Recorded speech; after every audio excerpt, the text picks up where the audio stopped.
Have you wondered about living elsewhere after you retire? Well, we have, almost daily. As you know, it's not an overnight decision. Hi, this is Gil and Gene of Retire There, a podcast about places to consider living in during your retirement. We started this show for selfish reasons. We will be retiring in the next few years, but we're not sure where. Then a light bulb went off in Gene's head.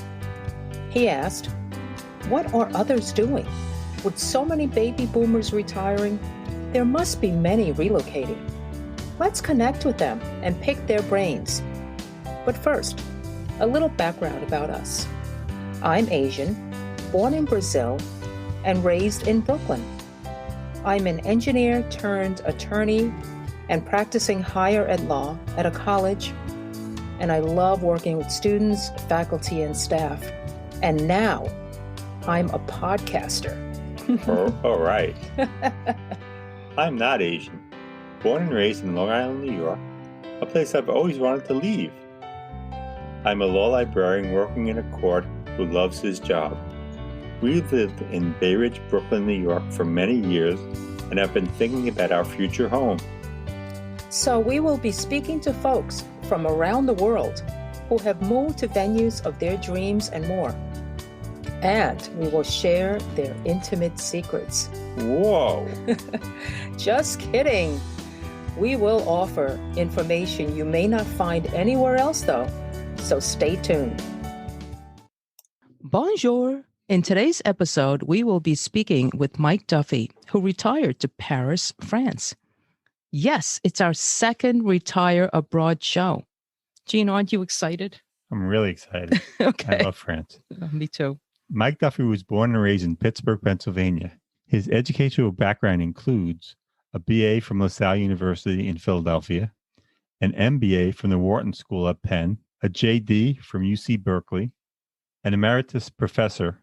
Mike held a 35-year career in higher education, where he taught accounting, finance, and business economics. Highlights of Mike's career include serving as professor and dean at the University of San Francisco School of Management, lecturer at the Haas School of Business, UC Berkeley, associate senior vice president and vice dean at the University of Southern California, Leventhal School of Accounting, and Marshall School of Business in Los Angeles. This is unbelievable. I'm still going. Faculty member at Temple University School of Business, instructor in accounting and associate director, then director undergraduate business program, and finally, program director at Duke Corporate Education in Durham, North Carolina. I wouldn't say finally. I think we may have left some things out, but those were the highlights. Okay, so Mike also has a fascinating professional background outside of higher ed. And I'd like to note one thing that stood out for me was his contribution to the Graduate Management Admissions Council, the folks responsible for the GMAT or GMAT, where he worked on the planning and oversight of changing from paper-based international admission tests to computer-generated electronic testing. Wow, that must have been quite an interesting project. Mike also volunteered in meal preparation and service for formerly homeless people, the AIDS Service Organization, and now in Paris, he's volunteering time for a program called the American Library in Paris Culture Picks at the American Library in Paris, where he has reviewed dozens of Paris art exhibitions for the library's website and created displays of materials for members to borrow to learn more. Mike notes that this has been one of his major activities in retirement that's completely unrelated to his long career in university business schools and fundraising, and he is really enjoying it. Okay, on that note, Mike, take it away. How did you decide to move abroad? And of course, you chose the best place. Well, I did. I think I chose the best place for me. And I think I wanted to live abroad beginning when I was about 15 years old. And I always thought I would either go to school abroad or live and work abroad. And somehow I never got around to it until I retired. And when I retired, I didn't know at the time I retired I had heart disease, and I had coronary bypass surgery 6 months after I retired. And boy, I felt great after the surgery and was re-energized. And so I sold almost everything I own, all my furniture. I got rid of my clothes, my books. And I came to France with 3 suitcases and a backpack. Wow. And Where did you live? Oh, I lived the last 8 years. I lived and worked in the San Francisco Bay Area. 6 of those years in San Francisco and 1 or 2 in Berkeley. I had lived in California for about 35 years. So I had lived in Northern California and Southern California during my career. But I chose to come not with a lot of planning, which I have to admit was like most of my life. I switched jobs a number of times based on someone coming to me and saying, would you be interested in working here? And so I never had a grand plan for my career. And I have to admit, I did not have a grand plan for my retirement. So I moved to France thinking I'll try it for a year, although the fact that I sold everything and got rid of my furniture, I think made it unlikely that I was heading right back to California. Yeah, and I got to tell you, that's planning, getting rid of all that stuff. I'm surprised you got rid of all your clothes. Well, that's interesting. I got rid of just about everything. And anyway, I moved here again with very little planning. I took a 1-month intensive French course. It was, 8 hours a day, 7 days a week kind of thing in southern France. And then I moved to Paris, where I had wanted to live. I love cities. I like living in cities. I like what cities have to offer. I like not having a car. Sort of hard to admit after I lived many years in Los Angeles, but I really prefer not to have to drive places. So no freeways. Yes, the freeways. No freeways. Mm-hmm. Oh, there are freeways here. Of course, since I don't have a car, don't go on them. I wanted a city that is a very walkable, which Paris is. I wanted a city with very good public transit, and Paris has bus system and a subway system that's very good. France has a very good train system that gets you around the country. So it had those appeals to me. I also was looking for a very rich cultural life for my enjoyment in retirement. And Paris, of course, has some of the greatest museums, ballet, opera, historic sites in the world. So it met a lot of criteria I might have. The other 2 places I would like to live in retirement, I would like to live in New York City and I would like to live in London. And the 3, I think, have much in common. Good transit, walkability, good cultural life. So I chose Paris as the beginning. And at the moment, it looks like I'm here for the long haul. But since I didn't plan on coming and staying exactly, I don't know if I'll stay forever. But it's been a good, I've been here close to 6 years now. Oh, okay. Wow. Well, that's a sign. Yeah, that's a sign. I thought I would come for 1 year, and I wasn't sure I would stay beyond that. I did not know how I would adjust to living permanently somewhere, particularly outside the U.S. And I really didn't have any facility in the language. And so I was concerned, would I make the adjustment? And after about 6 months, I thought I should stay 3 years. So I really got the rhythm of the city. Then after about 2 years, I decided I should stay 5, and I'm still here. So it evolved. And so for me, that was perfectly fine way to be in retirement. I could evolve. I could go with the flow of it. And that's what I've done. Okay. Did you buy a place or do you rent? I'm renting. When I first moved here, of course, since I didn't think I might stay longer than a year, I rented, and I'm still in the same place I rented the first year. Wow. Where I live is in a very convenient neighborhood. It's very easy to get around, so I've just stayed in the same place. Okay. So what arrondissement are you in?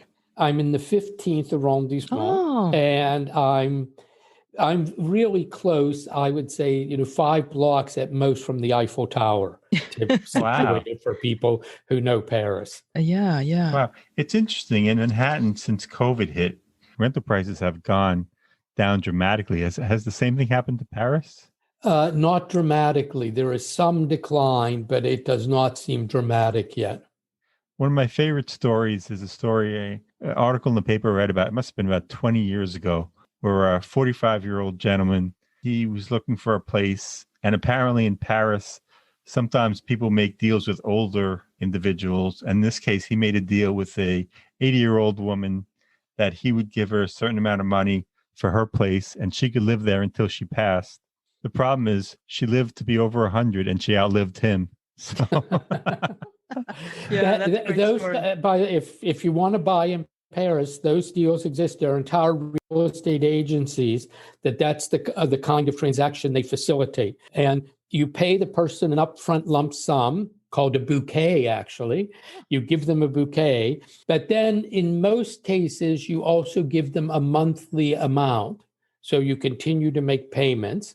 And you also assume responsibility for payments if the building needs repair and so on. Wow. And it's you can put your money on red or black at the roulette wheel. It's you're engaging in a sort of a life insurance gamble. As you point out, the person could live a long time. Wow. But those deals are common here. That's a very common Interesting. thing here. wow. Yeah, that's because the real estate, it's so hard to get an apartment, right? Yeah. It takes people, they estimate it takes you a year to find an apartment to buy. Wow. Wow. I know some people would have taken less, but it's a market that is very difficult, I would say, in terms of buying, in terms of, first of all, understanding how the market works. The real estate agencies and the real estate market is not like residential real estate in the US. There is not a multi-list where you can go to one real estate agent who can then talk to you and deal on your behalf across the whole city. It just doesn't work like that. So you really have to decide where you want to live and then find a real estate person in that neighborhood. The other way to do it is you can pay an intermediary. I have a friend who did that recently, and he paid a person whose job really is to help Americans navigate living in France. And among the services that person offers is helping people find an apartment. And he paid her to do that. That is a method people use. Yeah. We see on this program, House Hunters International, on television, where it seems so simple. You go there and you say, I want to live there. And the show just takes you to a couple of places in a few days. And next thing you know, they're purchasing. But that's just rentals, I think, the one in France. Are they just rentals? Yeah, I think so, yeah. Okay, so I stand corrected. But it just seems so simple. And I think if you have the money, you would think that wouldn't be an issue. But I guess you have to have serious money to be able to just walk into a place and make that buy. If I were just moving abroad, I would rent too. It's a risky time. Well, I think some people who have traveled a lot or maybe traveled or work in a particular city might be ready to buy immediately.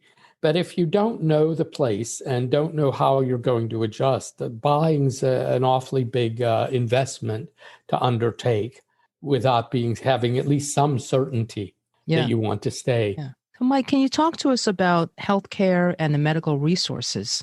Well, France is reputed to have one of the best medical care systems in the world, and I think that's probably true. For someone who comes from the United States to France to live, it's a little complicated. The first thing is, I was only vaguely aware of what this meant, but Medicare does not cover you if you live outside the US. If you travel outside the US on vacation and say break your leg, yes, you can pay for your medical care. And when you get back home in the US, submit the bills, and you may get reimbursed, is what Medicare tells you. But if you live abroad, as I do, on a permanent basis, Medicare just doesn't cover you anymore. for anything. It's just wow. it's gone in a sense. So you need to think about how do you handle that. To stay in France beyond 90 days, you need to get a visa. It's not called the visa in France, but that's what we would call it. And it's a process which is paperwork intensive and bureaucratic. And you must start the process in the US and get it approved before you arrive if you're going to stay beyond 90 days. So, and you have to go on a website and figure it out. I would caution you that there's lots of wrong information on the web. If you're thinking of coming to France, you have to access the information at the French consulate that covers the area you live in the US. Mm-hmm. Not any French consulate, the one that covers your home state, because they're slightly different. And it is demanding in the sense of paperwork. You have to have birth certificates, and if you're married, marriage certificates, birth certificates for your children. You have to prove where you live in the U.S.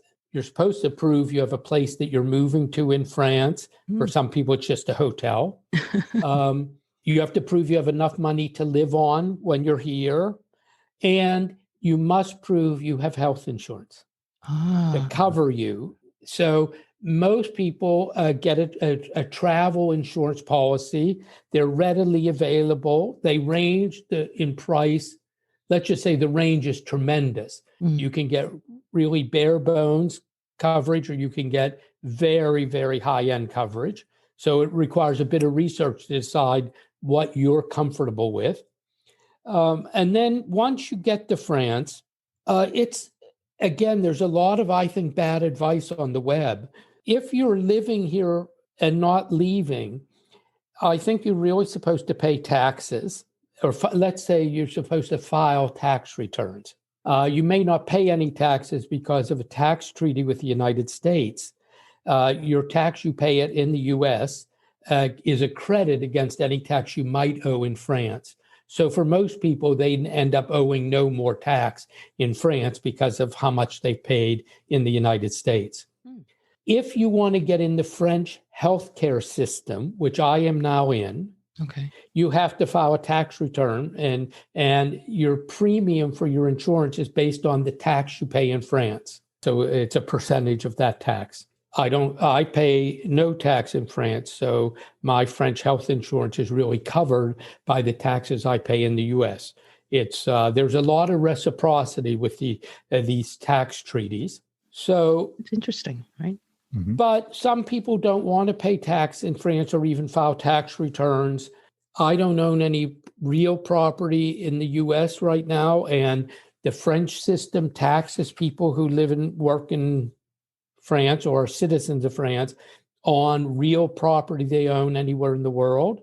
If it's over a certain value. Wow. Some people I know don't want to go near that. So those people have to stay on their travel insurance as long as they stay here. Wow. Whereas I have moved completely into the French healthcare system. Okay. So, and it's easy to use. It covers a lot. It really, because I have this coronary artery disease I mentioned, anything that's related to my coronary artery disease is 100% covered. So I get prescriptions, doctor visits, cardiologist, everything's 100% covered. Wow. So financially, it all worked out for you. Yeah, it works. Now, with the French health insurance, like all middle class and people and people who have good jobs, I do have a supplemental insurance policy that would pay any deductibles and things like that. So, and I've had other issues that I've gone for sonograms and things like that. And my health insurance, in addition to the French health system, my private health insurance covers almost all of it. Okay. Wow. So do you have to be a French citizen to sign up for the French healthcare system? No, I'm not a French citizen. Oh, okay. Oh, no. Gotcha. I'm an American citizen. Actually, I might note at this point, since I live in France and I'm a French on the French system. I pay taxes and I get the health care. Mm-hmm. And I do that because I live here and I follow all the rules. I've got the visa every year for 5 years. I filed the tax returns. And French people believe healthcare is a human right, and that if you're here in France, you should be able to have access to it. So I do. Mm-hmm. So one thing I might note that this changes the game, and it could change the game for some of the people who listen to this podcast. Mm-hmm. Since I lived here, I have become, in addition to being an American citizen, I now have an Irish passport, which I was eligible for because one of my grandmothers was born in Ireland. That Irish passport now allows me to live here or anywhere else in the European Union for as long as I want. So I no longer have to get a visa every year. Wow. I don't have to go through any of it. The way it had been, every year I had to do all this paperwork to renew my visa. Okay. After 5 years, you can get a 10-year visa, which a number of people I know have done. But the first 5 years, it's this annual bureaucratic exercise. Interesting. But now that I have the Irish passport, I don't have to do that anymore. And I wonder if Brexit is going to have any implications. Yeah, it has. Right? Not for me, because I'm a citizen of Ireland, not the United Kingdom. But for people in the United Kingdom, it's already having creating difficulties, and people honestly have no idea what it's going to mean, even within a year. Right. It's very, very confusing to people. Right. I mean, there have been so many analyses over the years. And then when it finally hit, I just, I'm sitting here waiting and just bated breath. Well, they had 4 years from when they voted on it till this past December 31st. And as far as you can tell, there was almost no practical planning whatsoever about any issue. I mean, that's really the truth. But they were adamant as if there was serious planning. So there was no planning. It's really quite a mess for citizens of the United Kingdom right now, or for citizens from European countries who want to live and work in the United Kingdom. It's equally a mess. Oh, sure. Right. But back to doctors. Do most of the doctors speak English? I go to a primary care physician who, in fact, is Irish, and he speaks a version of English like my grandmother did. He has a network of private doctors, as it were, who are not necessarily employed by the French government's health system, all of whom speak English.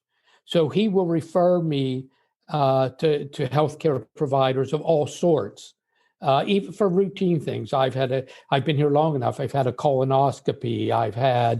I have some thyroid issue going on. I go to someone about my thyroid, all of those people. Yes, he has a complete network where people speak English. But, that's a really important question, Gene. I think it's a mistake for people to assume, as some Americans do, in France now or in Europe, everyone speaks English. Not everyone. Well, that's just not true. First of all, people in shops, the people who work behind the counter in a retail store, the people who work behind the counter in a butcher shop or a bakery, who, by the way, you deal with if you live here, cab drivers, people who have jobs that don't require a lot of higher education may not speak English at all. So while I go to doctors who speak English, sometimes the receptionist does not. Oh, that's a good point. So, I think there is a common perception among some people that everyone speaks English now because they travel, and they stay in hotels where the staff does probably speak English and French and German, and they generalize from that. When you live here, lots of people speak English. That's absolutely true. But lots of people do not. And if you want to go to neighborhood restaurants, you really cannot expect that the waiters and waitresses speak English. Yeah, that was our experience. Yeah, if you live here, you don't eat at Maxine's every night, No? And Not even you? No, oh no. In fact, I eat at home on most nights. So I eat at home almost every night, even without COVID. And that's why I know the butcher, I know the people at the bakery counter, I know the greengrocers. Nice. Because I go shopping 2 or 3 times a week. Like most French apartments, mine has a small refrigerator. And so it's not a Costco run where you go and get huge boxes of food for the month or the year. Here you buy a few days worth of food at a time. Yeah. Right. Which is healthier, Yeah, well, and you don't have to, like in California, go to Costco or any of those ridiculous. I haven't stepped foot in Costco in probably 10 years. Like, yeah. No, but I not do a fan, think but anyway. it's a lot healthier to eat this way. I mean, the Chinese are like this too. My mom would pick up from the grocers, every day, and we'd have fresh food. Fresh food, yeah. Yes. Yeah. So do you cook French cuisine or what do you do? Yes, I cook French cuisine. I cook American cuisine. So it's interesting. That's an interesting question, because another problem for people to adjust to here in terms of cooking is it's not always easy to find everything you're accustomed to in the United States. Particular brands of food or even particular ingredients that you think, oh, I'll just run to the grocery store and get, for example, if you bake, I'll get vanilla extract. Well, no, you won't. You have to search for things like vanilla extract, or you have to search for the kinds of baking chocolate you're used to if you're a baker. You have to search for all kinds of things that you think are just commonplace in terms of cooking. It is not commonplace here to find oatmeal of the kind you would be used to in the U.S. if you eat oatmeal in the morning and you're used to just throwing it in the microwave or in a pot on the stove. That is hard to find here. Oh, wow. So when I say I cook American, it's not exactly how I would cook in the U.S. Oh, good point. But my neighborhood, like many neighborhoods in Paris and throughout France, has twice a week a big outdoor produce market where there are cheese vendors, fish, meat, all kinds of fruit and vegetables based on the season. They're like huge farmers markets. Mm-hmm. They're not exactly farmers market because some of the stands are really greengrocer stores. Right. That's their business. They aren't farmers. Right. There are some, but the majority they move from market to market. And so there's easy access to very fresh produce, easy access to meat and cheese. That's right. I live in an apartment building where on the first floor there is both a butcher and a baker. Wow. In my building. Nice. Was that by design? No, that wasn't by design. And some days I look at the baker and think, I wish it were further away. Okay. Wow. I do want to, I'm curious, have you made a lot of friends there? I assume you now speak pretty fluent French also, but no, I have made some very good friends that I have. They really, I would say mostly all of my friends are American expats who are retired in Paris. And that's typical because guess who has time to hang out during the day or go to a museum or take a walk or go to lunch or take a little weekend trip somewhere? It's all the other retirees. Mm-hmm. And all of whom also are looking for people to socialize with because they've all moved here as retirees. And so almost all of my friends are American. That's the first thing I would note. Mm-hmm. The second, and there are very easy ways to meet Americans. There are all kinds of social groups and language classes, and there are language learning groups that aren't classes. And so there are lots of ways to meet people. What's hard to do is meet French people.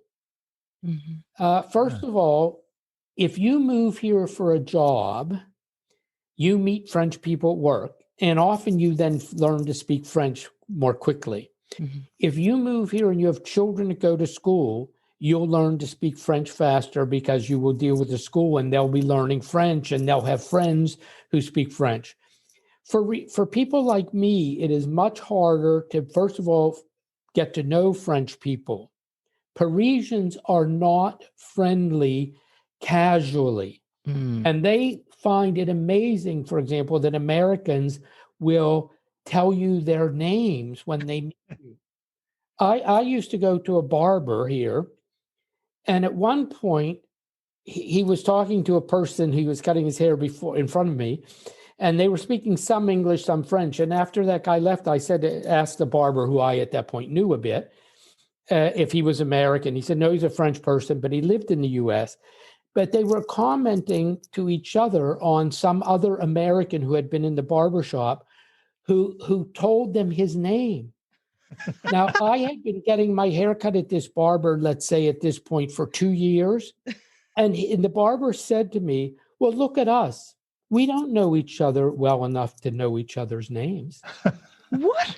I was taken aback.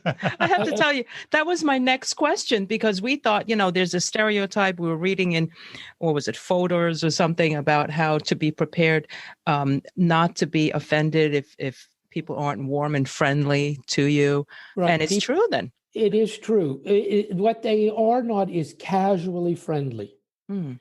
Even with other French people. I once had a French instructor, and we were talking about socializing, and someone in the little group said something about having people in your home, like your colleagues from work. And the French teacher was horrified. He said, well, they're not my friends. The people I work with. No, I wouldn't have them in my house. Interesting. And what I would say, here's the other side of the coin, though, especially with the small shops. The first time you go in, they're rather cold. The second and third time, they're much warmer. If now I've been going to this butcher and baker and other stores in my neighborhood for more than 5 years, they're very friendly. Mm-hmm. And the ones who I've gotten to know, they think it's very funny, but I have told them my first name, which already is surprising, because even old customers, they call very formally, Monsieur Dupont, and things like that. So I tell them my name's Mike, and in the butcher shop and at the dry cleaner, the people just laugh when they call me. Oh, they'll say, bonjour, Mike. And then they laugh. They think it is so funny that they call me. That is so cute. But it is true. I think the Parisians, I am not talking about anywhere outside of Paris. Mm-hmm, mm-hmm. Everyone in France will tell you Paris is not like the rest of France. And so I don't know what it would be like if you lived in a different city or small town. But in Paris, people are not casually friendly. They don't smile at you on the street and casually say hello the way American people do. That's different. Mm. The other thing that goes with that, though, Gil, is when you go in a shop here, there is absolutely expected formalities. You must say hello. You must say bonjour to the person behind the counter, and they say bonjour to you. And in America, I think about this. If you would go into, say, a bakery and you're next in line, the person might look up and say next, and you would say, I want a loaf of white bread sliced. Mm-hmm, mm-hmm. Not here. The person behind the counter, instead of saying next, would say, Monsieur, looking at me, Monsieur, bonjour. Wow. And I must say bonjour. I must say bonjour.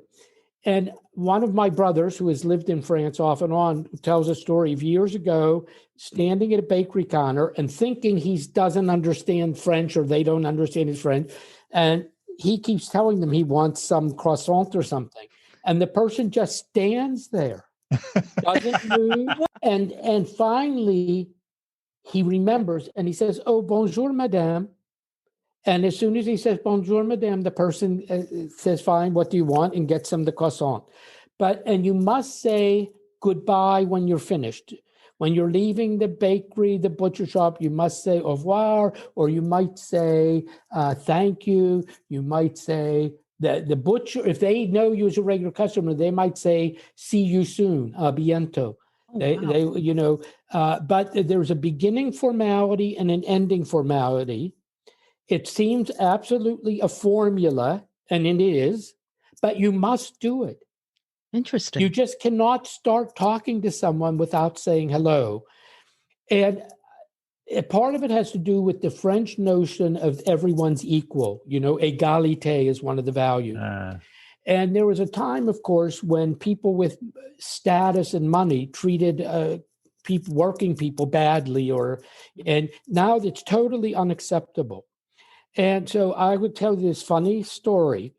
A friend of mine was on a bus near where she lives in Paris, and the bus stops and it opens, and a person coming in French says something to the driver, and the driver says, no, no, no, no, no, and shuts the door and pulls out. And the driver turns to my friend, who speaks very good French, and says to her, he wanted this bus route, but he wanted it going in the other direction, and he should have been on the other side of the street. But he didn't tell him that. And he says to my friend, he didn't even say bonjour. So because he didn't say bonjour, he wouldn't tell him to be on the other side of the street for the stop. So mean. Yeah, but it's a good illustration of it's expected that you interact with people in these ways. Another very nice thing, except if you're an American, it takes a while to understand this. If you're in line at, say, the butcher, and the person in front of you begins a little conversation with the butcher, not about the food but a little conversation. The butcher will never say, I have a line. They will finish the conversation and then they will turn to you. And everyone who's Parisian knows that's how it works. But if you're an American, you want to tap your fingers and tap your foot and you look at your watch and honk your car. But what I've learned, and I think is efficiency, the way Americans think of it, my time and I'm in a hurry and wait on me. Why aren't you waiting on me instead of just gabbing there? Efficiency isn't the highest value in these kinds of stores and transactions. There is a human quality. Even if they're not warm and friendly the first time they meet you, There's this human quality that they will have this conversation in a human interaction with the customer before they move to the next person in line. And that adds a level of humanity that might be lacking when all you care about is getting the most number of customers through the door. Interesting. That's serious culture shock. It's also true in restaurants. This might not be true in the smallest cafe or the cheapest cafe, but in a normal restaurant, when you go in for dinner, the table is yours for the entire evening. They do not expect to turn the table over unless they tell you in advance. Sometimes I've called a restaurant for a reservation, and they've told me if I come the minute they open and promise to leave by a certain time, I can come. But they have a reservation. But normally they would only book one. It doesn't matter if they open at 7:30. They might book a table at 8:30, but that table is that person who has reserved it for the whole evening. They would never hurry you to leave at the end of dinner. People sit a long time at the end of dinner, drinking coffee and talking conversation. And it's again, in restaurants, it strikes me, they don't care about turnover. Interesting. In the sense, in a U.S. restaurant, they will tell you how many covers did they serve tonight, and they'll stand by your table. Yeah, and it does not happen here. And I have seen restaurants with empty tables turn people away because they were really busy enough. Wow. We have enough people and the rhythm's okay. And if you see a restaurant say to someone who's just walked the door, do you have a reservation? And the person says no, they won't always get in, even if there's an empty table, because the restaurant has a rhythm. And they won't take people who come very late because they're going to close and the staff goes home. They don't want the staff to work late. Right. They go home. So it's very different, I think, than what you expect in the U.S. in terms of those kinds of what we think of as commercial transactions. Right. They don't think of quite the same way as we do. And that does take some getting used to. Yes, absolutely. Again, I think that's part of the culture shock. I mean, when you first moved there, I'm sure you didn't know some of these. No, I really didn't know almost any of it, and I think in some ways I was fortunate. I have a brother and sister-in-law who, with their children, lived in Paris around the year 2000 for a couple years and still have an apartment here and are here frequently. And so some things they told me, like this saying bonjour at the bakery counter kind of stories. But much of it you just have to learn. You just have to observe and learn, and you get used to it. Yeah. And as I said, you have to recognize that the humane quality of some of the interactions. You will not have humane interactions with waiters and waitresses in restaurants. I don't believe, except if it's a Michelin 3-star, which costs quite a bit of money, I don't believe there's almost any restaurant in France that has enough staff in the front of the house, at least according to U.S. standards. Sure. So there might be a big dining room that has 2 people waiting on all the tables. And in the U.S., we think if we wave to the waiter running by, he or she will stop and ask what we want. Not here. They might look at you. They might not. Or they might turn and sort of scowl and say, I'm coming. But they keep going because they're not coming yet. It means I'm getting to you later. Right. When they come to the table, in many places, they'll just stand there and say, I'm listening. J'écoute. I'm listening. So, but they're harried. Those waiters and waitresses are harried. So that's, again, something you just have to learn, that when you go to a restaurant, they might seat you, and it might take a while till they even bring you a menu. It'll take a while till the waiter actually comes to see what you want. It's just how the thing works, and you cannot change that. And if you get frustrated by it, it's not a good place to be, I suppose. How do the French tip? Between 0 and say 5% would be normal. Wow. Maybe a little more in a very high-end restaurant, but I would say a French person tips between 0 and 5%. And do you follow that rule while you're there? I do. I have some American friends who go to the 0 end. I never go to the 0 end. Wow. If you're in a restaurant where the staff works, their employees, they of course have the equivalent of Social Security and health care and all the things. They have in effect what we would think of as a full benefit package, but they are government mandated. It's not like the US where the health insurance is what your employer decides to pay for. Here, everyone's in the same system. So there's a different expectation. If you're in a restaurant that's frequented by tourists, the wait staff has learned to think you're an American and you're going to overtip, and they are delighted to see you because they expect you to give them more money than any French person ever would. But if you go to just, again, a neighborhood restaurant, they are not expecting much in terms of a tip, no. And what about the tap water? Do you drink the tap water? Yes, I drink the tap water. The tap water in Paris is what in the U.S. we would call hard water. It has a lot of calcium, I think it is, in it. So you have to, if you use a dishwasher, you have to put stuff in it to overcome the calcium, or it spots the glasses and stuff. But yes, I drink the water. French people in Paris believe that the Parisian water is very high quality. Can you talk about the opportunities available to explore hobbies, and what are some of the favorite things that you do? Maybe pre-COVID, but all the same. My biggest activities on a normal basis are I walk a lot, and Paris is a great walking city. There's lots to look at. There are lots of parks. So I walk to several different parks and walk around the parks, as do lots of French people. There are benches. There's often either food in the park or food nearby that people bring and sit on a bench and eat at lunchtime, eat a sandwich. It's one of the rare times French people will eat outside and like that. Americans, we might eat something walking down the street. The only thing a French person would eat walking down the street is the end of the baguette that they break off and chew on as they leave the bakery.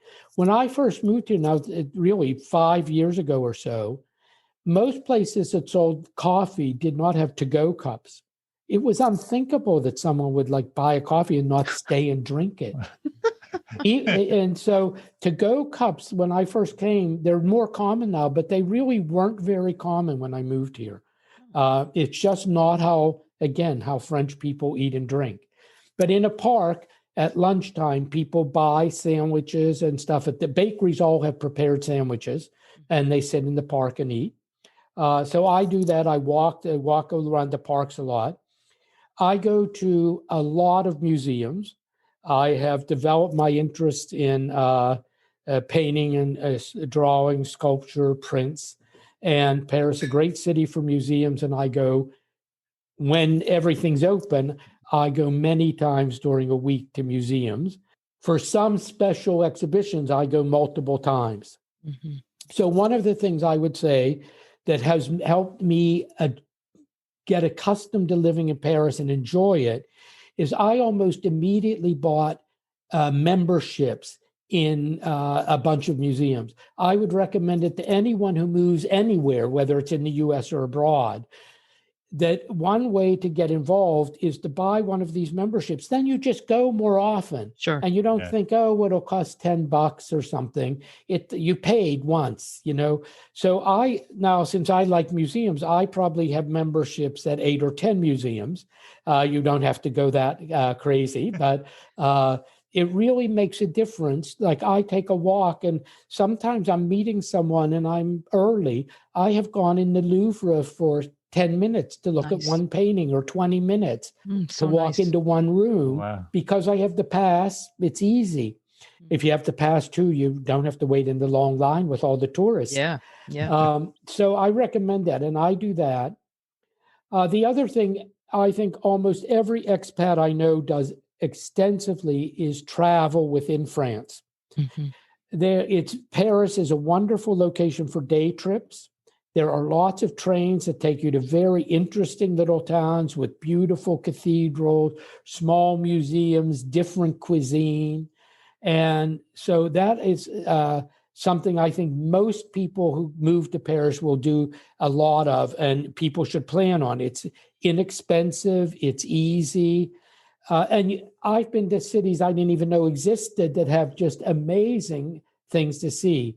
Amiens has maybe the greatest Gothic cathedral in the northern part of France, and it's magnificently restored in the past couple years. Nice. So it's a great day trip. Angers, a great day trip that has 500-year-old tapestries and a museum of 20th century tapestries. So a great contrast and interest. So things like that, I think a lot of people pursue. Maybe hobby's not the right word, but pastime or certainly enjoyable activity. Yeah. What about courses like, I don't know, pottery, ceramics, things like that? They're all over the place. I have not taken any of them. I know a woman who teaches drawing, and she has regular classes. I see them I see pottery and drawing and painting classes in the neighborhoods all over the place. Nice.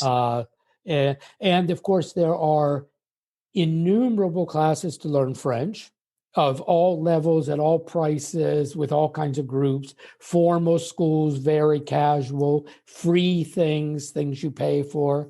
There are lots of culture-oriented classes too. I take an art history class twice a week, now virtually, and it's taught in English.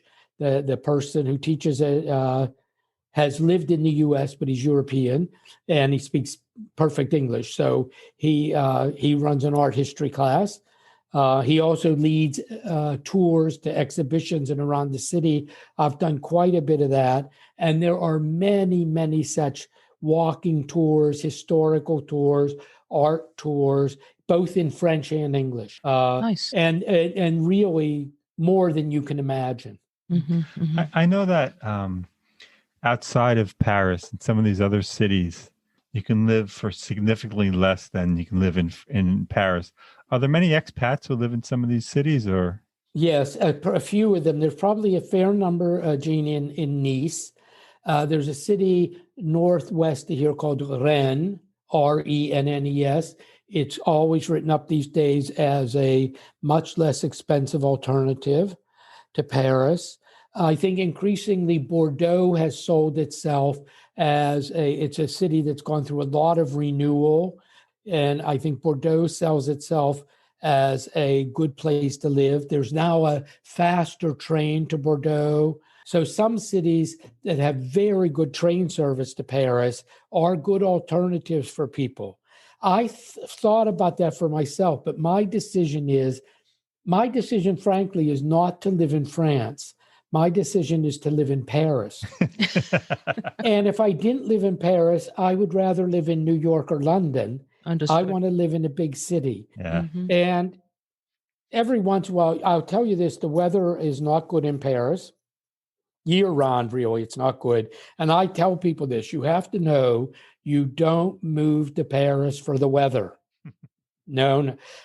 If I wanted to stay in France and wanted better weather, I would move to Nice or somewhere at the southern end, near the Mediterranean, which Nice would still be cheaper than Paris. I think there are lots of places in France you could live where you would have much less rent, for example, much lower rent than Paris.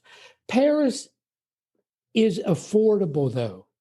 If you live here, you learn how to live in your budget. You learn how to do grocery shopping. You learn how to cook at home, or you learn to go out to eat to places are within your budget. When you're a tourist, you might splurge, or you don't know any better, Right, yeah. or you don't know enough language and you're intimidated to go into a neighborhood cafe where no one might speak English, and you don't know how to read the menu.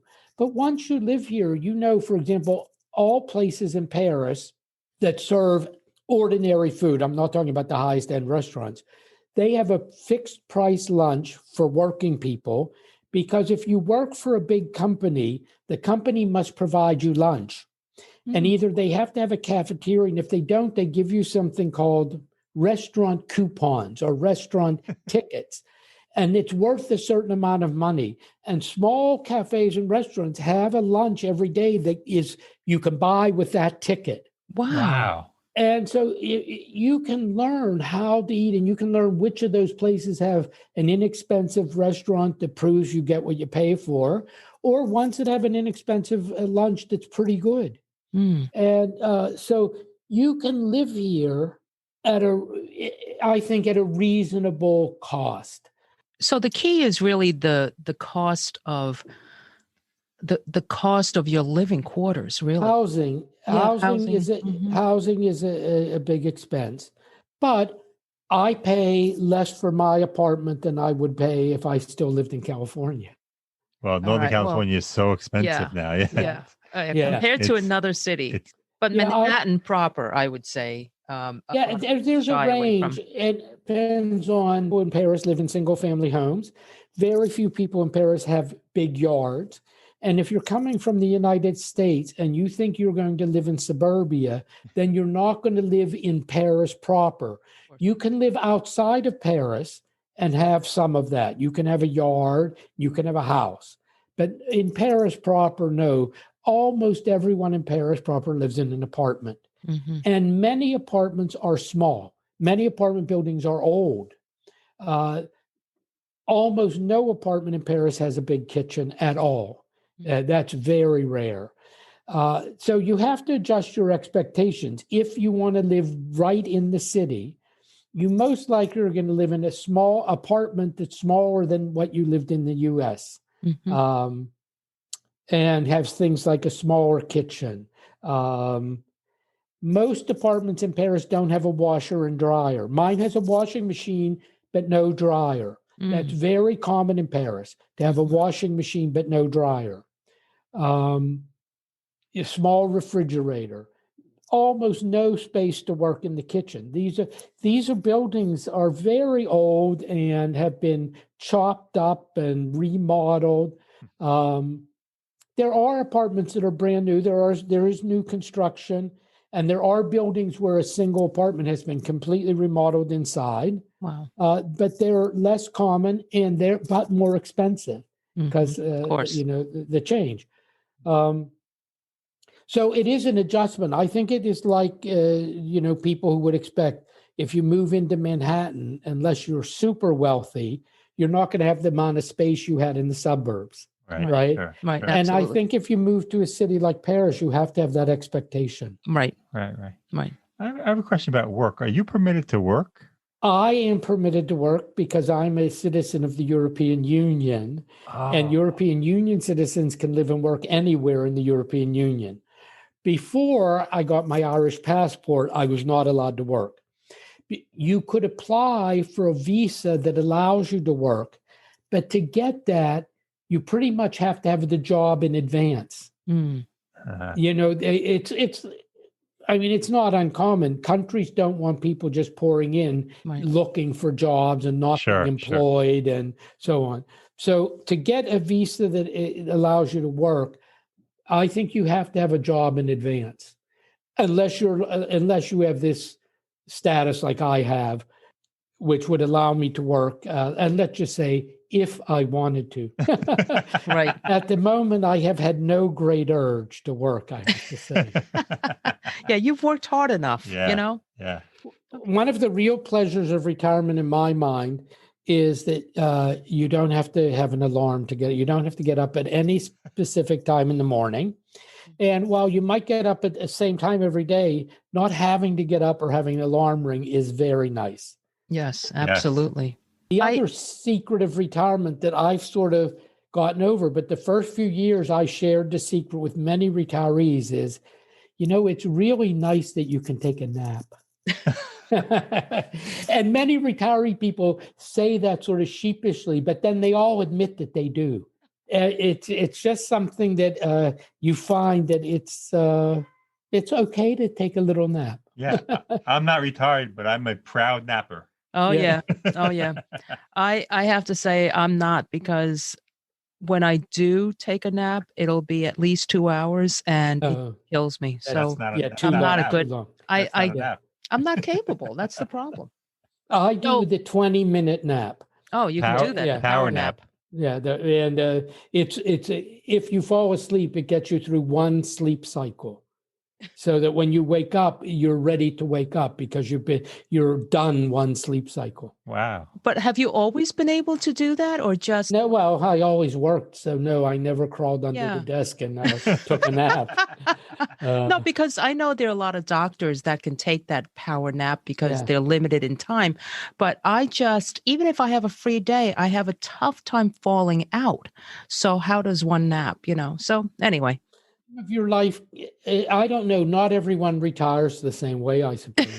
But the rhythm of your life can change, a lot when you retire. Yes, absolutely. It really can. Yeah. So I have a final question, or one of, would you say Paris is elder friendly? There's some cities that are more or less, they cater to the elderly.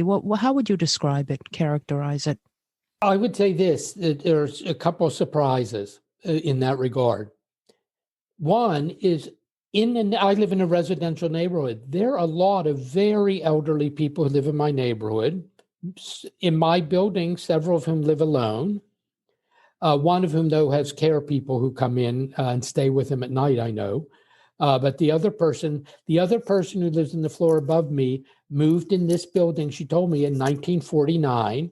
Wow. I think she was a child, maybe, I don't know how old. And I think she moved in here with her parents. Then she raised her own family here, and she still lives here. She lives alone, and I see her, she takes her shopping cart to the market twice a week, and she gets around fine. And I see on the street lots of elderly people walking, people with canes, with walkers, holding on someone else's arm.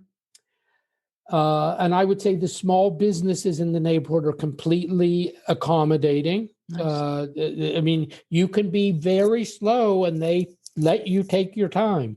That's nice. What isn't friendly is the subway system. Mm-hmm. The subway system is old. Much of it was built around 1900. Most of the stations, or at least many of the stations, do not have elevators or escalators, Mm-hmm. or they have escalators that go part way. So the subway system is not at all friendly to people with any sort of mobility issue. It doesn't matter about age.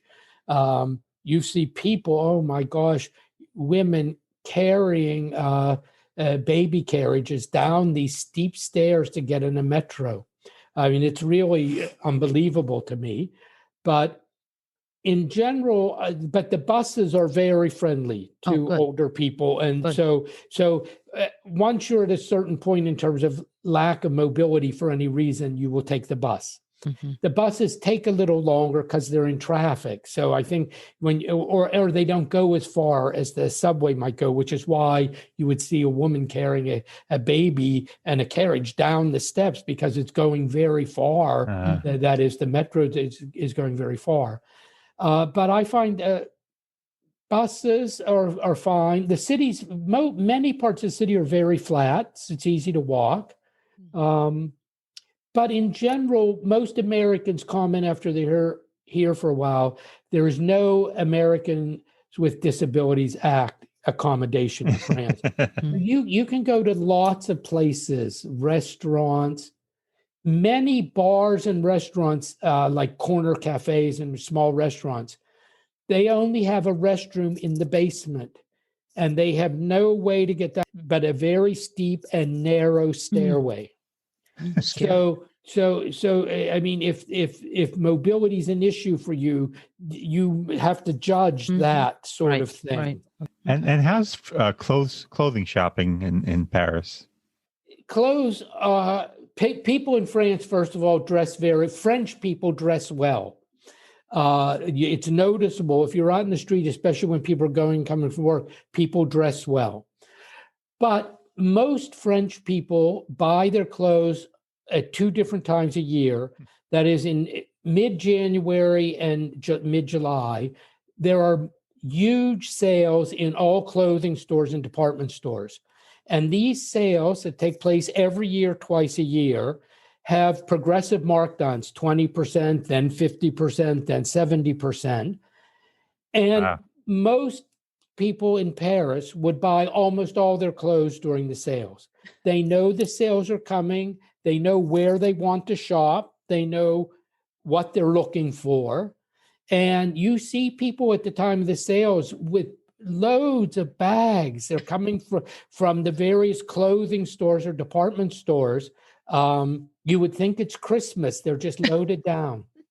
And so the retail industry is so different than the cycles in the United States. That's an interesting point. What I would tell you is everything in France is regulated more than the U.S., including retail. And so, for example, a store is not allowed to sell goods at less than they paid for them, so below cost, except during these two sales. They're the only time you can mark down below what you paid for the item. Otherwise, it's against the law. Interesting. And so that kind of competition is therefore limited by law.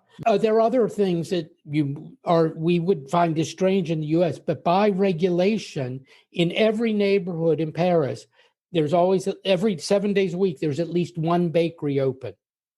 You can buy, because you have to be able to buy fresh bread every day. French people think it's a right. Yes. And they think you have a right. I mean, I've read this in the paper in small towns where bakeries are going out of business. People complain to their elected officials that they have a right to buy baguettes every day, fresh.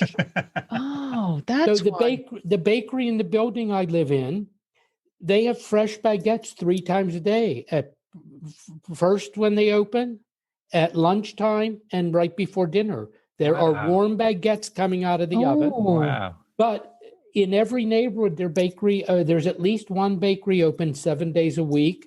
There's butchers open. Not every butcher, no bakeries open all 7 days. No Right. butchers open all 7 days. But where I live, there's always a butcher shop open, one of them in some part of the neighborhood every day, a baker every day.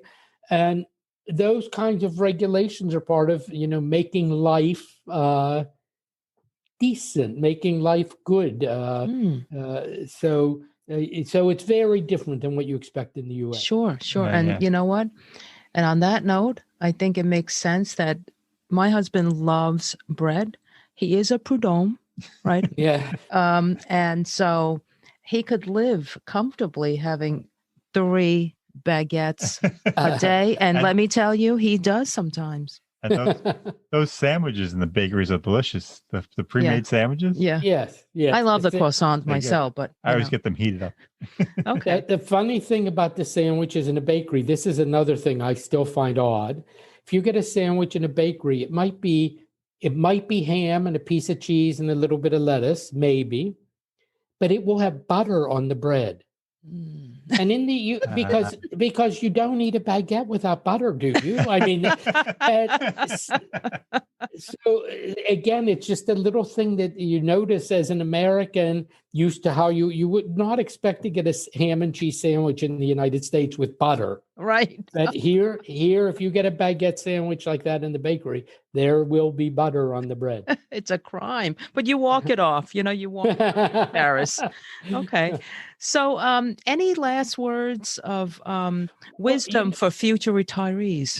One thing you mentioned was, I do this volunteer work at the American Library in Paris. It is a lending library. Mm-hmm. It is the largest English language lending library on the European continent.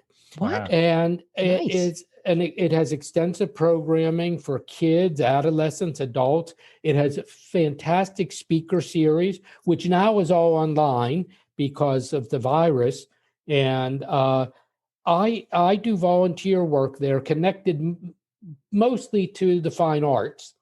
As you said, I've written really dozens and dozens of art reviews for the website, and I help them with the collection of art books. And getting into an activity like that has made a huge difference for me in living in Paris. First of all, it gives me something to do, but I really do it at my schedule. Because I'm doing projects. So some volunteers go every Wednesday morning and help them shelve books and so on. What I do is I do it when I want to, which suits me.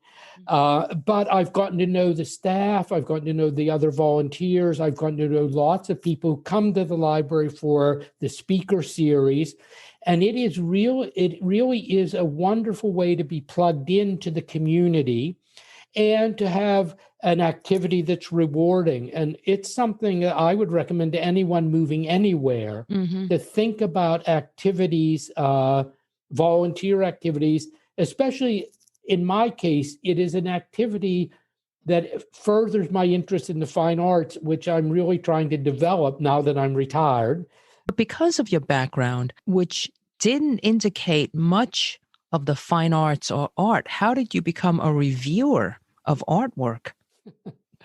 I have spent my life recreating myself, and I always had some interest in the fine arts, but nothing formal before. And here I have spent a lot of time going to museums, taking the art history classes, reading a lot about the arts, drawing on my general background from before. And I was asked to take over some activity at the library, which was putting displays on for the members related to art exhibitions. Instead of just putting a little blurb that was copied from the museum, I decided I would only do it if I could write something. So I started writing about the exhibitions. That's so great. And that's what I do. That's so great. Yeah. Well, thank you.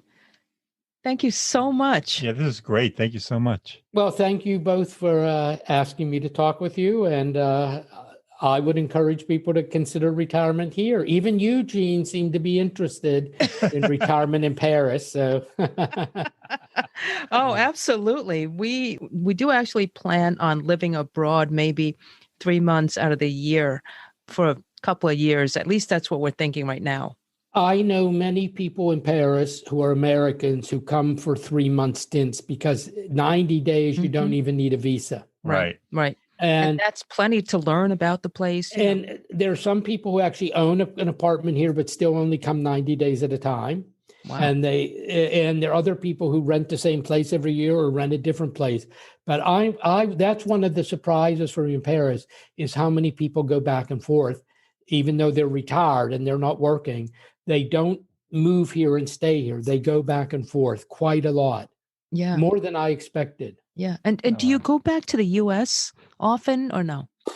Well, not with COVID. So No. I haven't been to the US for 14 months, I suppose. Okay. When I first moved here, I went twice a year, each year. And I could tell, though, the last time I went, I could tell I was done with going twice a year.